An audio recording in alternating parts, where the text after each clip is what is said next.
कहीं दीप जले कहीं दिल। इस नॉवल को तहरीर किया है कैसरा हयात ने।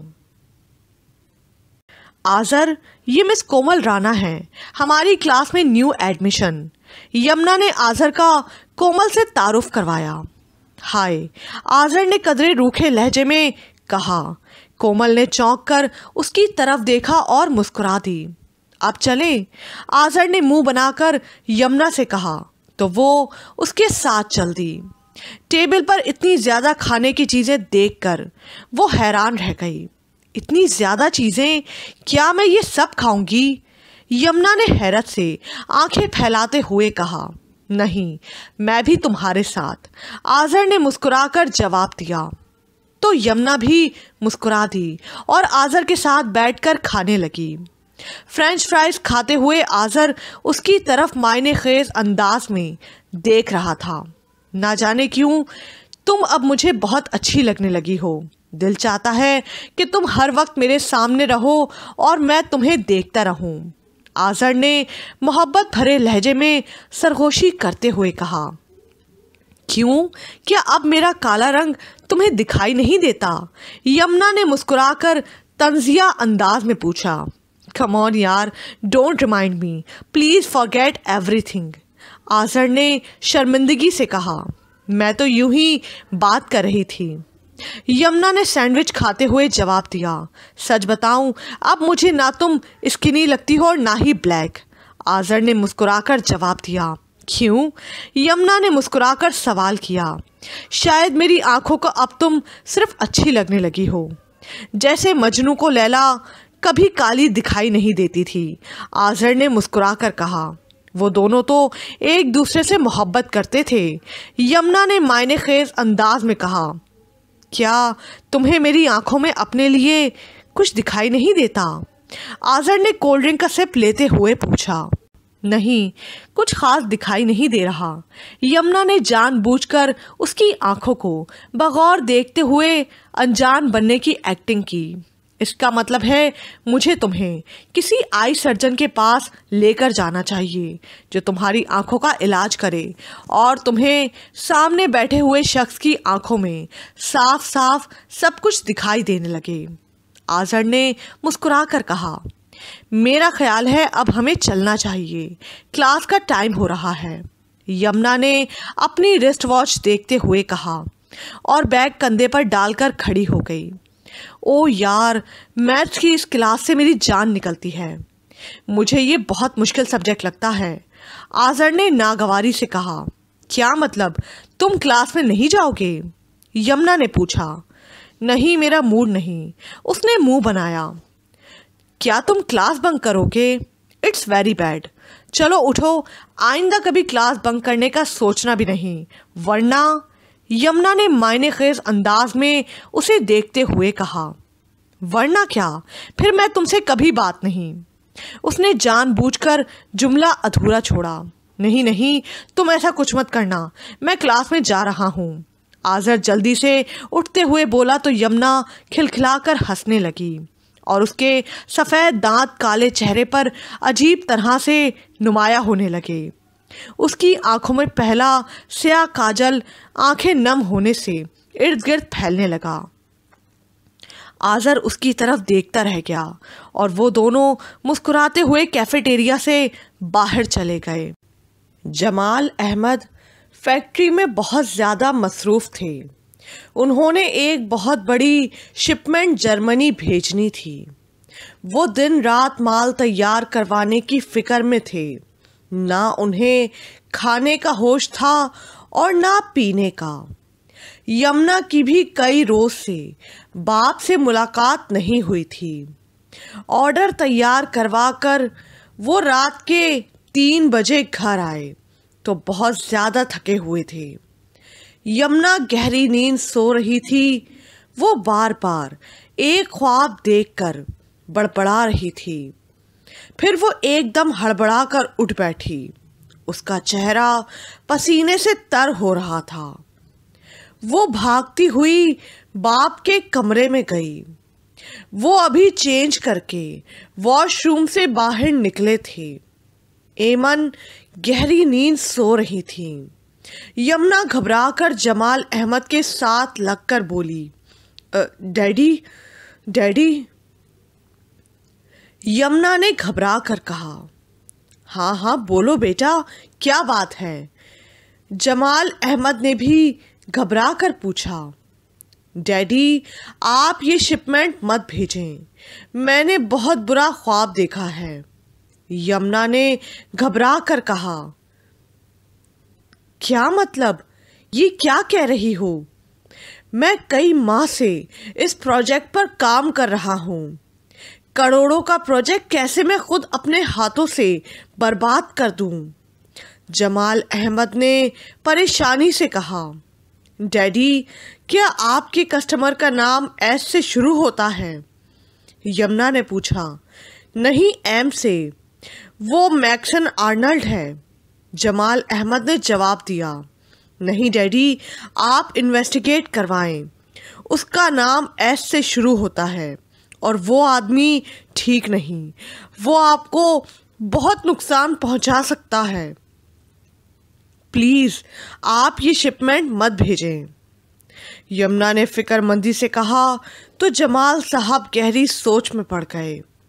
ठीक है तुम जाकर सो जाओ, मैं कुछ सोचता हूँ।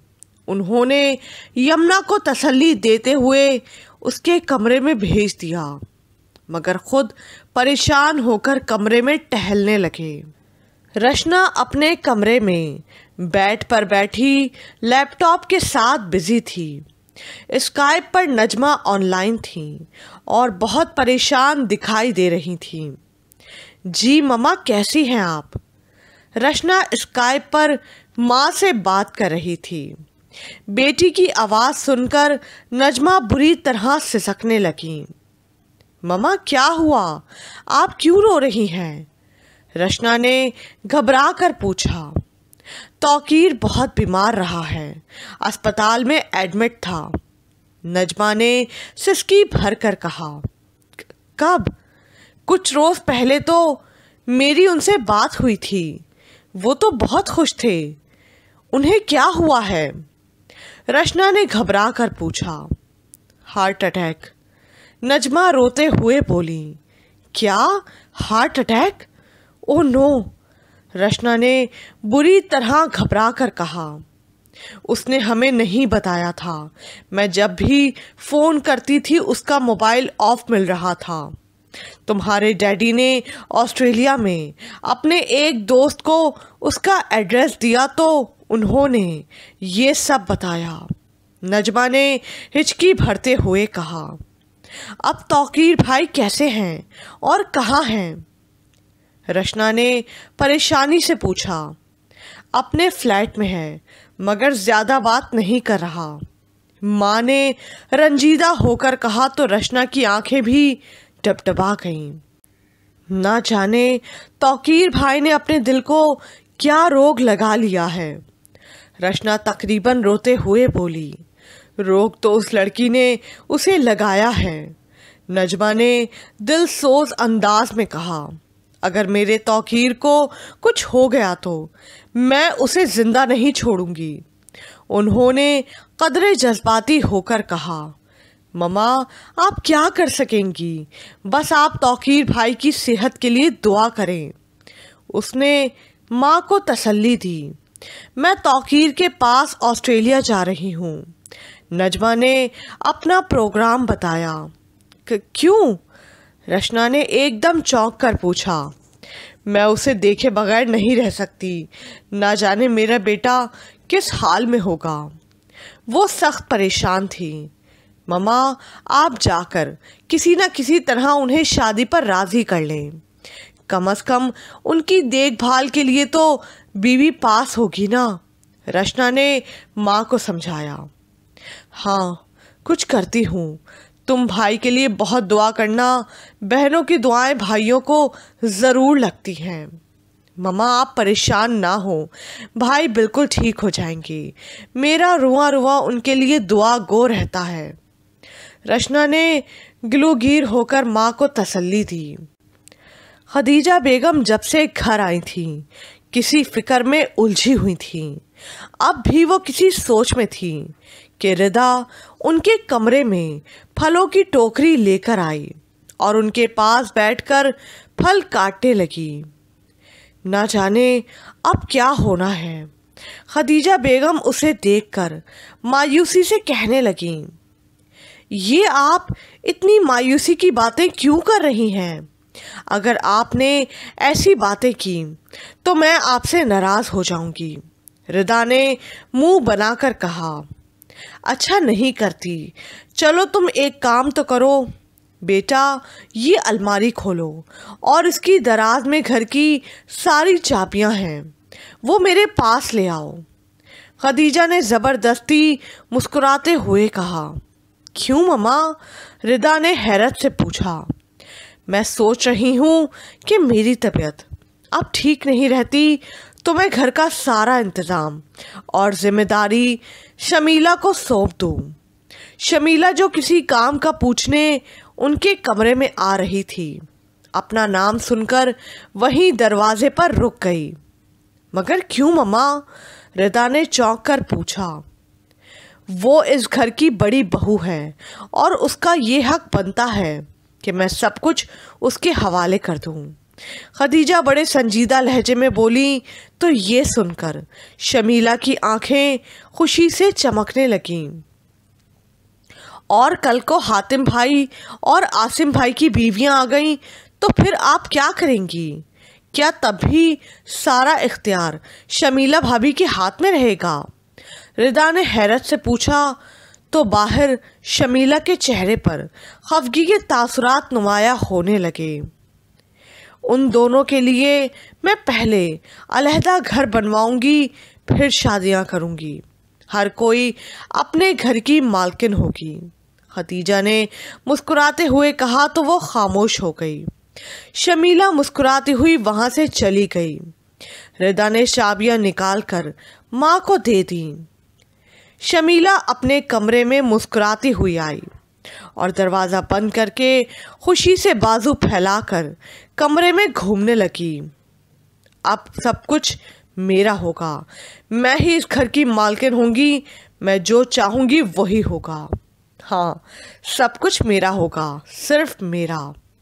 शमीला छत की तरफ देखकर बड़बड़ा रही थी। इतने में दरवाजे पर दस्तक हुई और उसने एकदम चौंक कर दरवाजे की तरफ देखा। फिर आगे बढ़कर दरवाज़ा खोलकर बाहर झांका तो जाहिदा खड़ी नजर आई। क्या बात है जाहिदा? शमीला ने खुद को नॉर्मल करते हुए जल्दी से पूछा। बेगम साहिबा आपको बुला रही हैं, तुम चलो, मैं आ रही हूँ। शमीला जल्दी से बोली और उसके जाने के बाद वो मुस्कुराती हुई ड्रेसिंग टेबल के सामने खड़ी हो गई। ओह शमीला बेगम, इस घर की मालकन, शमीला ने अपने आप को देखकर कहा और कहका लगाकर कमरे से निकल गई। फहम माँ के पास कुर्सी पर बैठा फोन पर किसी से बात कर रहा, जबकि रिदा बेड पर बैठी चाबियों के गुच्छे से खेल रही थी। शमीला कमरे में दाखिल हुई तो फहम ने मोबाइल ऑफ कर दिया। आओ शमीला बेटे, यहाँ बैठो मेरे पास, खदीजा ने बहू की तरफ देखकर कहा तो वो अंदर की खुशी छुपाकर कदरे संजीदा मूड में उनके पास बैठ गई। बेटा, आज से इस घर की मालकन तुम हो, अब सारी जिम्मेदारियां तुम्हें ही निभानी हैं। ये लो इस घर की चाबियां। खदीजा ने चाबियां उसके हवाले करते हुए कहा। मम्मा, ये आप क्या कह रही हैं? फहम ने एकदम चौंक कर कहा। बेटा, मेरी तबीयत बहुत ख़राब रहने लगी है, ज़िंदगी का कुछ पता नहीं, इसलिए मैं अपनी ज़िंदगी में ही सब कुछ शमीला को सौंपना चाहती हूँ। उन्होंने रसानियत भरे लहजे में बेटे को देखकर कहा। मगर मेरी ज़िंदगी में ये नामुमकिन है। जब कोई माँ अपने इख्तियारात बच्चों को सौंपती है तो उस घर का शिराजा बिखर जाता है और माँ की हैसियत घर में पड़ी पुरानी चीज़ से ज़्यादा नहीं रहती। फहम ने चाबियाँ उन्हें वापस करते हुए कहा। तो शमीला ने भी एकदम चौंक कर शौहर की तरफ देखा और जल्दी से मूड बदलकर फ़ाहम के हाथ से चाबियां लेकर उन्हें वापस कर दी। फ़ाहम बिल्कुल ठीक कह रहे हैं खालाजान, इस घर की मालकन आप हैं और आप ही रहेंगी। मैं इस काबिल कहाँ कि इतनी बड़ी जिम्मेदारी निभा सकूं। शमीला ने मुस्कुराते हुए कहा तो खदीजा ने एकदम चौंक कर उसे देखा। ममा, शमीला ठीक कह रही है। फ़ाहम ने शमीला की तरफ देखकर कहा, खालाजान, अल्लाह आपका साया हमारे सर पर सलामत रखे और आपको ज़िंदगी और सेहत दे। आप ही घर की जिम्मेदारियों को निभाएं। शमीला ने मुस्कुराकर खदीजा का हाथ दबाते हुए कहा तो खदीजा ने बेयकीनी से बहू की तरफ देखा और खामोश हो गई। मम्मा, आपकी बहू कितनी सादतमंद है। मुझसे ज़्यादा इसे आपका ख्याल है। उसे इन बातों से कोई गर्ज नहीं। शमीला, मैं तुमसे बहुत खुश हूँ। फ़ाहम ने उसकी तरफ देखकर तारीफ़ी अंदाज में कहा तो खदीजा की आंखें हैरत से खुली की खुली रह गईं। मैं इनकी बहू नहीं, इनकी बेटी हूँ और माँ का ख्याल बेटियाँ ही रखती हैं। शमीला ने खदीजा का साथ लगकर उनके कंधे पर बाजू फैलाते हुए कहा तो खदीजा ने भी फिर हैरत से उसकी तरफ देखा और ज़बरदस्ती मुस्कुराकर अपना हाथ उसके सर पर रख दिया। फ़ाहम ने मुस्कुराकर दोनों की तरफ देखा। रिदा हैरत से कभी भावच और कभी माँ की तरफ देखने लगी। उसे शमीला की बातों पर यकीन नहीं आ रहा था, जो शौहर के सामने इंतहाई मीठी ज़बान में बातें कर रही थीं, मगर अक्सर रिदा के साथ सास के बारे में कितने तल्ख अल्फाज इस्तेमाल कर चुकी थी। शमीला के इस बदलते हुए रूप को देखकर रिदा बुरी तरह चौंकी थी, मगर एक ठंडी सांस भरकर खामोशी से उसे देखने लगी। खदीजा भी बेबसी से शमीला की तरफ देख रही थी, मगर फ़ाहम मुस्कुरा मुस्कुरा कर बीवी को देख रहा था और वो इसी बात से बहुत खुश हो रही थी कि वो फ़ाहम के दिल में घर कर रही थी। एक जूनियर अफसर ने मुकम्मल इंक्वायरी के बाद हैदर को फरहान के बारे में तमाम रिपोर्ट लाकर दे दी। हैदर ने फाइल का मुताला बगौर किया और फिर फ़ाहम को फ़ोन मिलाया। फ़ाहम अपने ऑफिस में था। हैदर की कॉल देखकर उसने जल्दी से अटेंड की। हैदर, कैसे हो यार? फ़ाहम ने उसका हाल अहवाल पूछा। फ़ाइन, तुम्हें एक गुड न्यूज़ सुनानी थी। तुम्हें जिस पर शक था वही असल मुजरिम है। हैदर ने उसे बताया। रियली? क्या वो पकड़ा गया है? फ़ाहम चौंक कर पूछने लगा। नहीं, उसने बहुत होशियारी से ये काम किया है कि किसी को उस पर शक ना हो। हैदर ने मुस्कुराते हुए कहा। क्या मतलब? फ़ाहम चौंक कर बोला। वो एक इंटरनेट कैफ़े का मालिक है और उसमें काम करने वाली मुख्तलिफ लड़कियों से वो मैसेजेस करवाता था। मोबाइल सर्विसेज कंपनियों से जब उन लड़कियों का डेटा मांगा तो वो सब मुख्तलिफ इलाकों की थीं। फिर मैंने अपने सिपाही इस काम पर लगाए। उन्होंने फरहान को ट्रेस आउट किया और उन सब लड़कियों के नाम और एड्रेस नोट किए गए। मैं बहुत जल्द उसे अरेस्ट कर लूँगा। हैदर ने तफसील से बात करते हुए कहा। यार, क्या वो मान जाएगा कि उसने ही ये घटिया हरकत की है? फ़ाहम ने फ़िक्रमंदी से पूछा। नहीं, मैं उसे इस केस में अरेस्ट नहीं करूँगा। एक्चुअली उसकी इंक्वायरी करने पर पता चला कि वो एक ड्रग माफिया के साथ भी काम करता है। उस जैसे किसी केस में इन्वॉल्व करके उसे सारा कुछ उगलवाऊंगा। तुम बेफिक्र रहो, तुम्हारी इज्जत मेरी इज्जत है यार, ट्रस्ट मी। हैदर उसे तसल्ली देते हुए बोला। थैंक यू वेरी मच, फ़ाहम ने खुश होकर कहा। यारों को थैंक्स नहीं बोलते, हैदर ने मुस्कुराते हुए कहा। Okay sir. फहम हंसने लगा। लेकिन फ़िलहाल तुम इस बात का जिक्र किसी से ना करना जब तक वो अरेस्ट ना हो जाए, हैदर ने कहा। ओके, फहम ने मुस्कुराकर जवाब दिया। अब तुम बिल्कुल फिक्र ना करना, तुम लोगों को कोई मैसेजेस नहीं आएंगे और ना ही कोई ब्लैकमेल कर सकेगा, हैदर ने वसूख से कहा। मुझे अफसोस हो रहा है कि मैंने तुमसे पहले कांटेक्ट क्यों नहीं किया, फहम ने पछतावा जाहिर करते हुए कहा। बात यह है कि लोग पुलिस पर ट्रस्ट ही नहीं करते। It's a big tragedy. Okay यार, मैं थोड़ा बिजी हूँ, फिर बात होगी, बाय, हैदर ने मोबाइल ऑफ करते हुए कहा। शुक्र है ये टेंशन तो ख़त्म हुई। अब मुझे ममा को राज़ी करना चाहिए कि वो रिदा को यूनिवर्सिटी में पढ़ने दें, बाद में उसकी शादी करें। अब मुझे उसकी स्टडीज़ के लिए स्टैंड लेना चाहिए। फहम ने कुछ सोचा और मुतमईन हो गया। खदीजा लाउंज में माजी और फजीलत के हमरा बैठी बातें कर रही थी। नज़दीक ही शमीला भी बैठी थी। जाहिदा टेबल पर चाय के साथ कुछ लवाजमात रख रही थी। रिदा कहाँ है? खदीजा ने उसकी तरफ देखते हुए पूछा। मैंने उन्हें बताया है, बस वो आ रही हैं, जाहिदा ने जल्दी से जवाब दिया।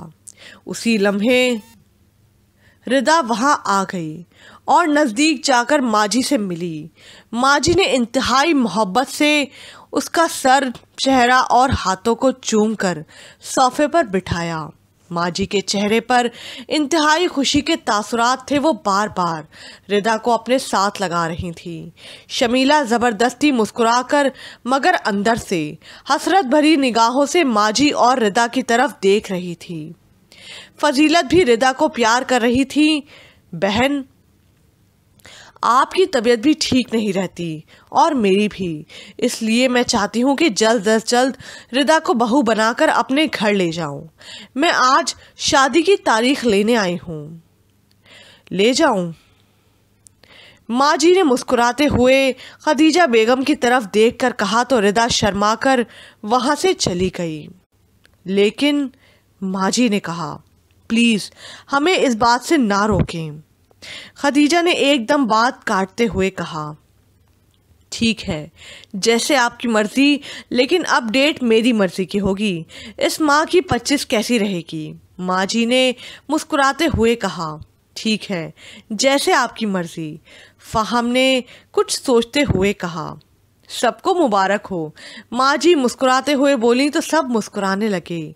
शमीला इंतहाई गुस्से में अपने कमरे में आ गई और ज़ोर से दरवाज़ा बंद करके इंतहाई गुस्से में माँ को फ़ोन मिलाने लगी। मगर बहुत ज़्यादा बेल्स के बाद भी रेहाना ने फ़ोन नहीं उठाया। अब ममा भी मेरा फ़ोन नहीं उठा रही। एक बार फ़ोन उठाएं तो मैं उन्हें उनकी बहन के करतूत बताऊं, जो कहती कुछ हैं और करती कुछ हैं। शमीला निहायत गुस्से से बड़बड़ाई। फ़ोन का जवाब ना पाकर उसने तैश में आकर मोबाइल उठाकर बेड पर फेंक दिया। वो अपने कमरे में थके हुए अंदाज में बेड पर बैठी थी और आहिस्ता आहिस्ता अपने पैरों को बेड पर सीधा कर रही थी और साथ ही दर्द से कराने लगी। फहम माँ के कमरे में आया। उन्हें देखकर वो जल्दी से आगे बढ़कर कुर्सी पर बैठकर उनके घुटनों को दबाने लगा। बेटा बस करो, ये दर्द यूं दबाने से कहाँ कम होगा? खदीजा ने उसके हाथ पर अपना हाथ रखते हुए कहा। लेकिन कुछ आराम तो मिलेगा ना? वो घुटने दबाते हुए बोला तो खदीजा आहिस्ता से मुस्कुराकर उसकी तरफ देखने लगी। मामा, आप रिदा की शादी में कुछ ज़्यादा उजलत नहीं कर रही? फहम ने बिल आखिर माँ से कह दिया। उसका दिल रिदा की इतनी जल्दी शादी को कबूल नहीं कर रहा था। मैं खुद भी नहीं चाहती थी, लेकिन शायद खुदा को यही मंजूर है। उसने हालात ही ऐसे बना दिए हैं। खदीजा ने जैसे हारते हुए कहा। ममा, जिस वजह से आप शादी में जल्दी कर रही थी, अब वो वजह भी नहीं रहेगी। फ़हम ने माँ की तरफ बगौर देखकर कहा तो खदीजा ने फ़हम को चौंक कर देखा। क्या मतलब? उन्हें बात समझ ना आई। ममा, फरहान को बहुत जल्द पुलिस अरेस्ट कर लेगी। हमारी इस परेशानी का जिम्मेदार वही है। बहुत ही खबीस इंसान है वो। फ़हम दांत पीस कर बोला। क्या वाकई फरहान ने ही ये सब कुछ किया है? खदीजा ने इंतहाई हैरत से आंखें फैलाकर कहा। हाँ, और पुलिस के पास इसका सबूत भी है। फ़हम ने माँ को बताया।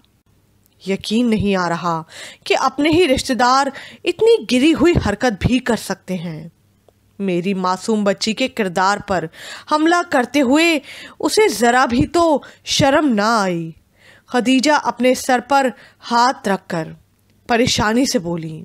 दिल तो चाहता है कि उसे जाकर वो सबक सिखाऊं कि सारी ज़िंदगी याद रखे, लेकिन सिर्फ ये सोचकर खामोश रह जाता हूँ कि जब बात खुलेगी तो उसमें रिदा का भी जिक्र आएगा और मेरी बहन का नाम कोई गलत अंदाज से ले। मैं कभी बर्दाश्त नहीं कर सकूँगा। फ़हम ने दांत पीस कर कहा। बस बेटा, शायद यही वाक़या रिदा की शादी का बाइस बनना था। अल्लाह की हिकमतें वही जानता है। खदीजा ने बेटे को तसल्ली दी। जमाल साहब ने शिपमेंट रोक दी थी। फैक्ट्री के सब लोग हैरान भी हो रहे थे और परेशान भी। करोड़ों का प्रोजेक्ट जमाल साहब ने बग़ैर किसी वजह से क्यों रोक रखा था? वो खुद भी शशोपंज का शिकार थे कि उन्होंने जो कुछ भी किया था वो ठीक था या नहीं। मगर एक बात का उन्हें पक्का यकीन था कि यमुना उन्हें जब कभी किसी बात से रोकती थी, उसके पीछे ज़रूर कोई अहम वजह होती थी और ऐसा उसके बचपन से ही होता आ रहा था। कभी कभी वो खेल खेल में ही अचानक कोई ऐसी बात कहती जो फौरन पूरी हो जाती और जमाल साहब घंटों उससे पूछते रहते थे कि उसने वो बात क्यों कही थी। यमुना को इस बात की कोई खबर ही नहीं होती और वो मुकम्मल लाइल्मी का इजहार करती। यमुना ने 5 साल की उम्र से ऐसी बातें करना शुरू की थी और तब से जमाल साहब इस नतीजे पर पहुंचे थे कि यमुना के साथ ज़रूर कोई गैर मामूली मावराई क़ुव्वत थी और उसका इजहार उन्होंने अपने एक रूहानी बुज़ुर्ग से भी किया था। उन्होंने चौंक कर जमाल की तरफ देखा और कहने लगे, ऐसे बच्चे नसीब वालों को मिलते हैं क्योंकि उन्हें खुदा अपनी ख़ास अताओं से नवाजता है। आप खुशकिस्मत हैं कि आपके घर ऐसी बच्ची ने जन्म लिया है। आप उसका बहुत ख्याल रखा करें। बुज़ुर्ग ने कहा तो जमाल साहब ने चौंक कर उन्हें देखा। जमाल साहब के लिए तो वो पहले ही बहुत बड़ी नेमत थी क्योंकि 3 मुर्दा बच्चों के बाद वही तो जिंदा सलामत बची थी। बुज़ुर्ग के कहने पर वो कुछ और ज़्यादा उसका ख्याल रखने लगे।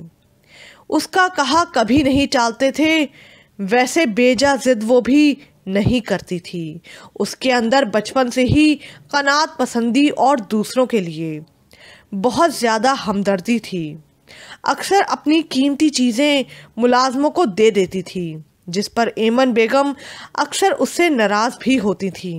मगर जमाल साहब ने एमन को कभी उसे डांटने का हक नहीं दिया था। वो उसकी आंखों में आंसू तो क्या, ज़रा सी नमी भी बर्दाश्त नहीं कर सकते थे। उसकी आदत बचपन से ही बहुत अच्छी थी। उसकी स्याह काली रंगत के बावजूद उसमें ख़ास कशिश थी, जिसकी वजह से लोग उसकी तरफ ज़रूर मुतवज्जो होते थे। ये जमाल साहब का ही कमाल था कि उन्होंने उसकी स्याह रंगत को उसका कॉम्प्लेक्स बनने नहीं दिया था। उसमें इतना एतमाद पैदा कर दिया था कि इंतहाई खूबसूरत लोग भी उसके सामने सरेंडर कर देते थे और ये बात अंदर ही अंदर उसे तक़वियत भी देती। जमाल साहब खुश थे कि उनकी बेटी खूबसूरत ना सही मगर एक अच्छी और ताकतवर इंसान थी जिसे ज़माना आसानी से कभी शिकस्त नहीं दे सकेगा। यमुना का ज़ाहिर व बातिन एक खुली किताब की तरह उनके सामने था। उन्हें ये अच्छी तरह मालूम था कि झूठ और धोखेबाजी से इसे कितनी नफ़रत है। ऑफिस में बैठे घंटों वो इस सोच में गुम रहे कि वो इस प्रोजेक्ट का क्या करें। फैक्ट्री का एक एक मुलाजिम उन्हें आकर समझाने की कोशिश करता कि तैयार माल को यूं रोक के रखना बहुत बड़ी हमाकत है। वो खामोशी से सब कुछ सुनते रहे और कोई जवाब ना दिया। फैक्ट्री में जब उनके बारे में चहमा गोइयाँ होने लगी तो उन्होंने यमुना से तफसील से बात जानने की कोशिश की। एक रात यमुना अपने कमरे में कंप्यूटर के सामने बैठी कुछ नोट्स तैयार करने में मसरूफ़ थी जब वो उसके कमरे में दाखिल हुए और उसके करीब बैठकर इधर उधर की बातें करने लगे। बातें करते हुए वो एकदम रुके और चौंक कर उसे देखने लगे। यमुना बेटे, आपने वो क्या ख्वाब देखा था मेरी शिपमेंट के बारे में? उन्होंने अचानक सवाल किया। डैडी, मैंने आपको फैक्ट्री में आपके बहुत ज़्यादा सामान के साथ देखा और फिर देखा कि अचानक आपके सामान को आग लग गई है और एक बहुत बड़े बोर्ड पर एस लिखा दिखाई दिया और कहीं से आवाज़ आई कि इस शख्स को सामान नहीं भेजें। यमुना ये कहकर खामोश हो गई और वो गहरी सोच में डूब गए। डैडी, आप क्या सोच रहे हैं? यमुना ने उनकी जानिब बगौर देखते हुए पूछा।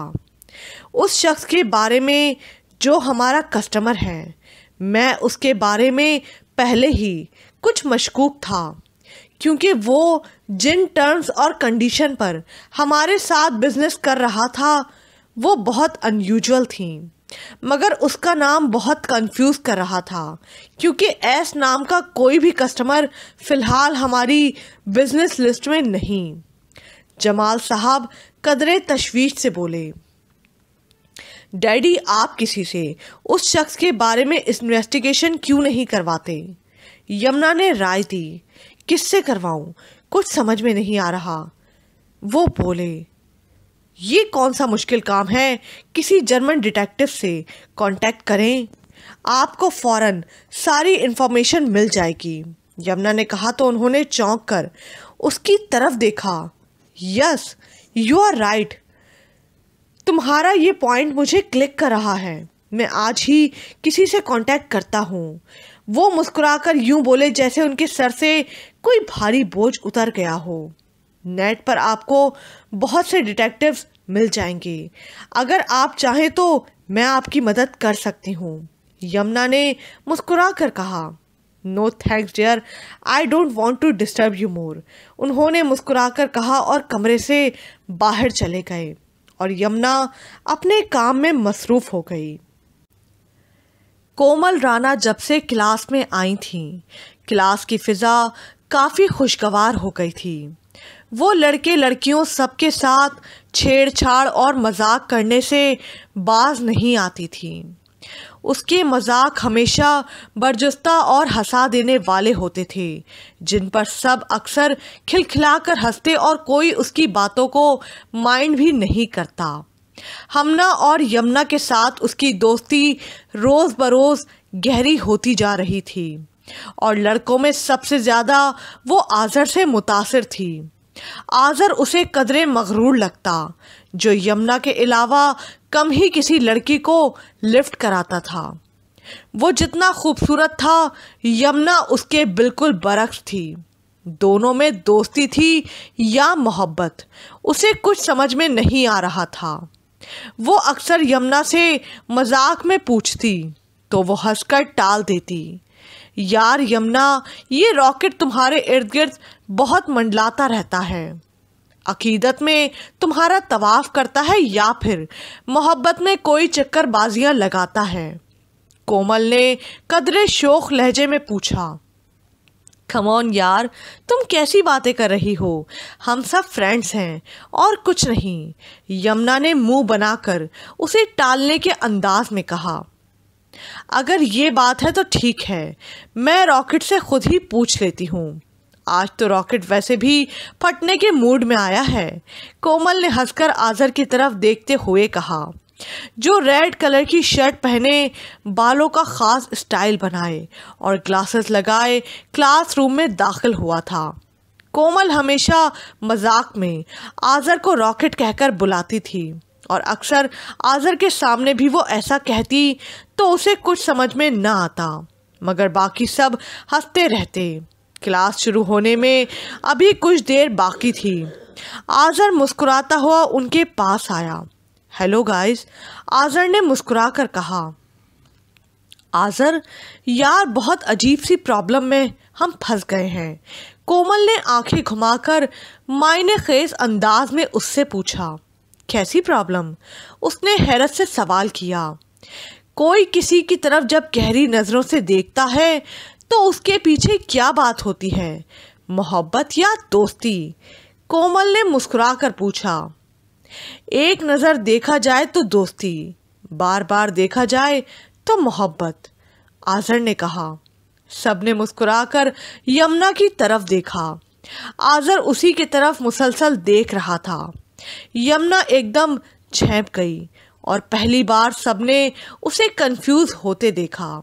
यार यमुना, तुम क्यों इतनी कंफ्यूज हो रही हो?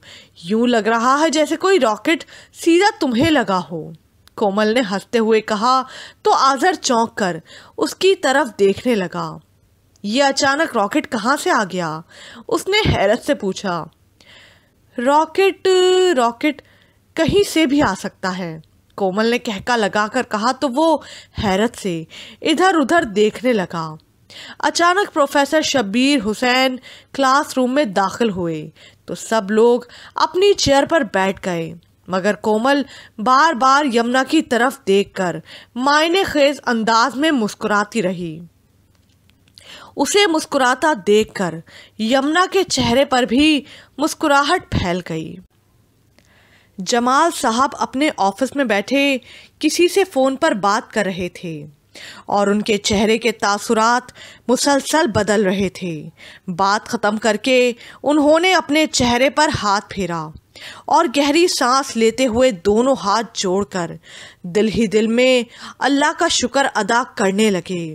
या अल्लाह, तेरा लाख लाख शुक्र है, तूने मुझे इतने बड़े नुकसान से बचा लिया। उसी लम्हे उनके assistant manager Fida Hussain office में दाखिल हुए। सर, आपने मुझे बुलाया? फ़िदा हुसैन ने उनके सामने कुर्सी पर बैठते हुए कहा। हाँ, मिस्टर मैक्सन के बारे में लेटेस्ट इन्फॉर्मेशन मिली है।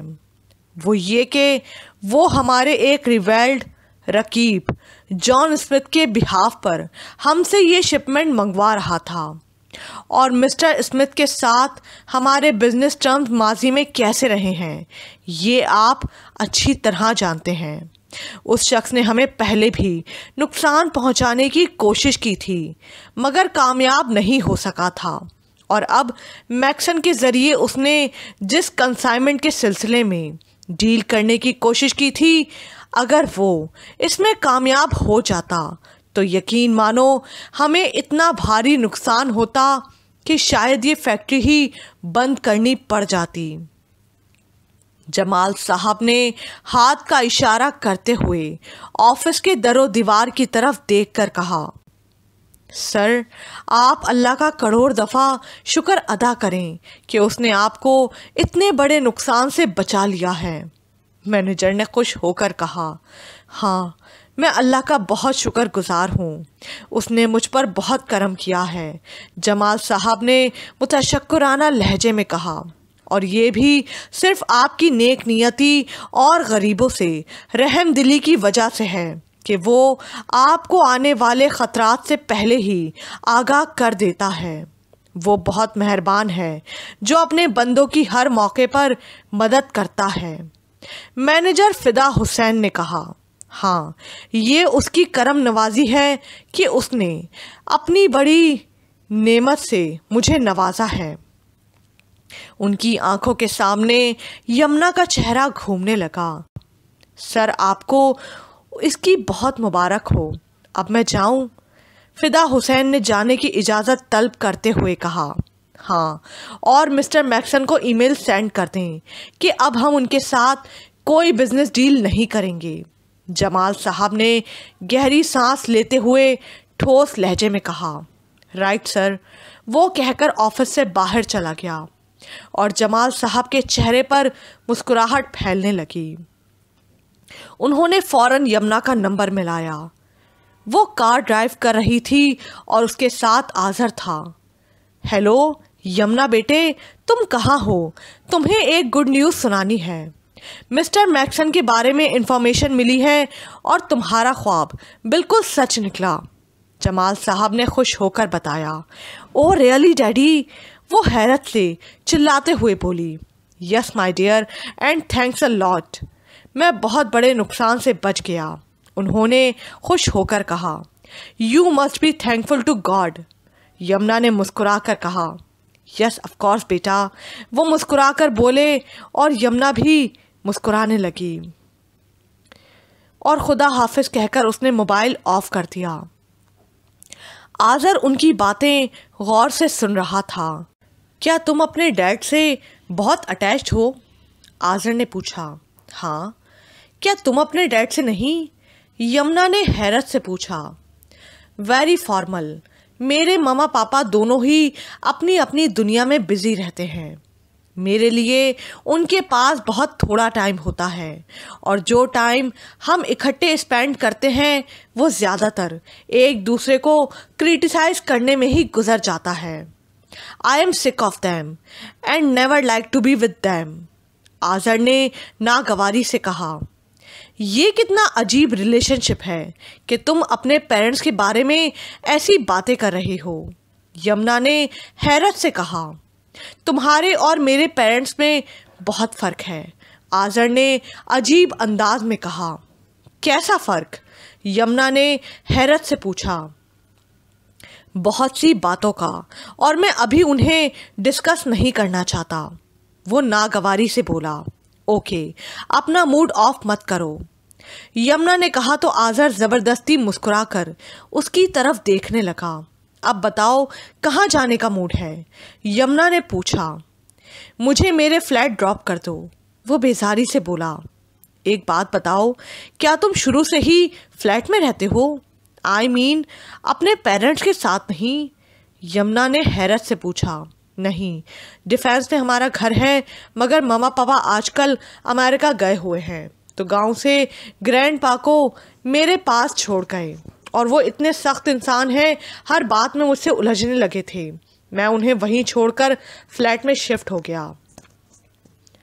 आज़र बताने लगा तो वो हैरत से उसे देखती रह गई।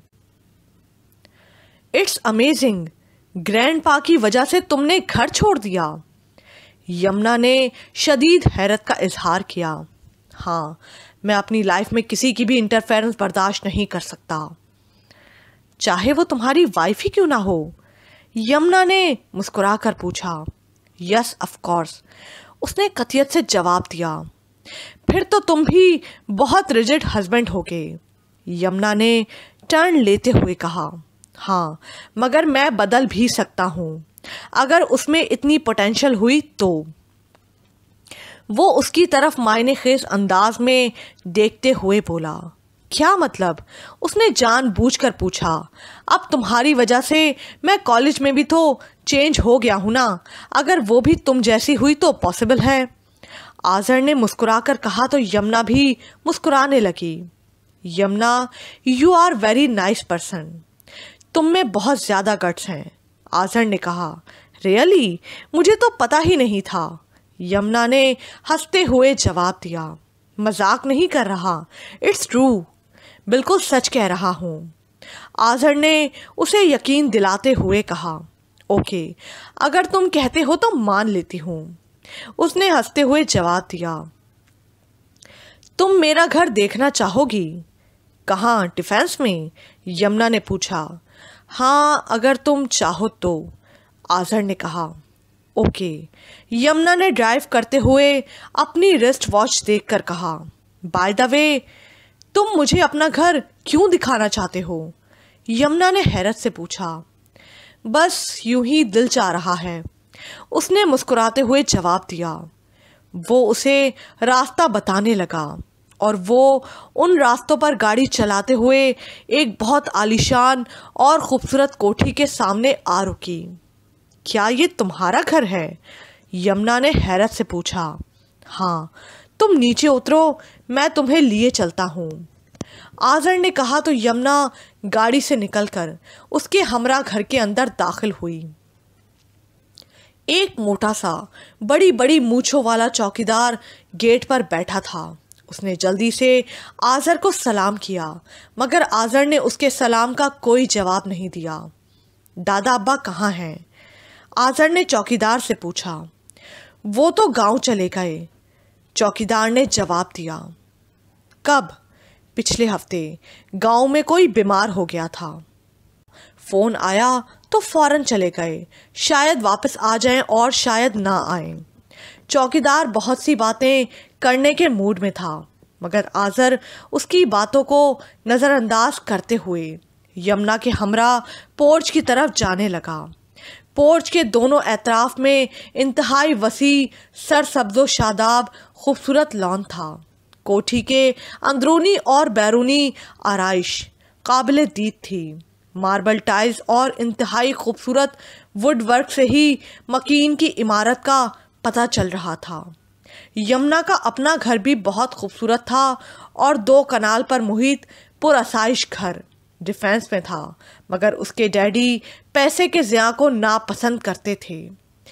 पैसा इंसान की ज़रूरत के लिए एक नेमत है, मगर बेजा खर्च करना, और वो भी नमूदो नुमाइश के लिए कि जिनके बगैर भी इंसान का गुजारा हो सकता है, उन्हें अच्छा नहीं लगता था। एमन की तबीयत में भी ज़्यादा नमूदो नुमाइश नहीं थी और यमुना को तो वैसे ही इन चीज़ों से कोई ज़्यादा लगाव नहीं था। उसने अपने लिए कभी बेतहाशा चीज़ें नहीं खरीदी थीं। उसे इन आराइशी चीज़ों से कैसे दिलचस्पी हो सकती थी, मगर वो आज़र के घर को बगौर देख रही थी। हर चीज़ आम और मामूली शय से लेकर बड़ी तक सब इम्पोर्टेड थी। डेकोरेशन पीसेस, कर्टन्स, कारपेट्स और क्रिस्टल के वाजेस और उनमें लगे फ्लावर्स और बेले तक सब इम्पोर्टेड थे और उन सब में टेस्ट और मैचिंग का ज़बरदस्त ख्याल रखा गया था। Very beautiful home. क्या तुम्हारी ममा ने इसे डेकोरेट किया है? यमुना ने पहली बार किसी घर की इतना मरूब होते हुए पूछा। नहीं, ममा का इतना टेस्ट कहाँ, ये तो इंटीरियर वालों ने कमाल है। पापा ने 5 करोड़ में ये घर डेकोरेट करवाया है, आज़र ने बताया। रियली, इट्स अमेजिंग यार, मेरे डैडी तो कभी ऐसा पैसा ज़ाया नहीं करें, यमुना ने होंठ सुकेड़ते हुए कहा। क्यों? आज़र ने चौंक कर पूछा। ही इज़ वेरी कॉन्टेंटेड, कनात पसंद मैन।